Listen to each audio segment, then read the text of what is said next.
দেশের গুরুত্বপূর্ণ সেতুগুলো স্থায়িত্ব রক্ষায় পর্যাপ্ত রক্ষণাবেক্ষণ ও নিরাপত্তা ব্যবস্থা এখনও তুলনামূলক দুর্বল। এসব নিশ্চিতে আধুনিক ও প্রযুক্তি নির্ভর কার্যক্রম চালু করতে যাচ্ছে সরকার। দক্ষিণ কোরিয়ার অনুদান ও কারিগরি সহায়তায় ১১৬ কোটির একটি প্রকল্প অনুমোদন দেওয়া হয়েছে একনেকে, যার মূল লক্ষ্য ডিজিটাল পদ্ধতিতে সেতুর স্বাস্থ্য তদারকি করা। তবে কারিগরি সহায়তার এই প্রকল্পে ৬৫ কোটি যাবে পরামর্শক সেবায়। পরিকল্পনা বিভাগের সচিব বলছেন, কোরিয়ার অনুদান হলেও তারাই থাকবেন পরামর্শক, ফলে এই অর্থ যাবে বেতন হিসেবে। পরামর্শক তো তারা থাকবেই, টাকা ওদের, ওদের পরামর্শক ওদের। এখন সেখানে আপনার পরামর্শক নিয়োগ করবেন, ওদের বেতন দেবেন না? ওদেরই টাকা তো এটা।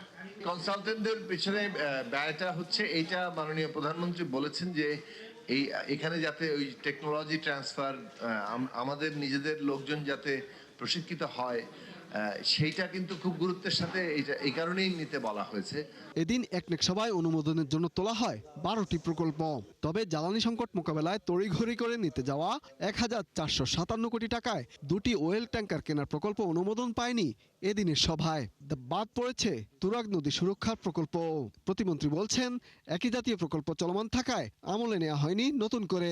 আমরা একটা সাধারণ ধারণা পেয়েছি যে প্রায় সম্ভবত ১১টি প্রকল্প নানাভাবে এখানে ক্রিয়াশীল আছে। এই প্রত্যেকটি প্রকল্পের মধ্যে যাতে আবারও একই দ্বৈততা পরিহার করে প্রকল্পগুলোকে সমন্বিত প্রকল্পে পরিণত করা যায় এবং ঢাকা শহরের পুরো পানি ব্যবস্থাপনাটাকে এবং জলাধারগুলোকে নতুন করে একটা সাধারণ কম্প্রিহেন্সিভ পরিকল্পনার আওতায় আনা যায়। দেশের চলমান বিদ্যুৎ ও গ্যাস সংকট সাময়িক উল্লেখ করে তা দ্রুত সমাধানে কাজ করছে বলে উল্লেখ করেন পরিকল্পনা প্রতিমন্ত্রী।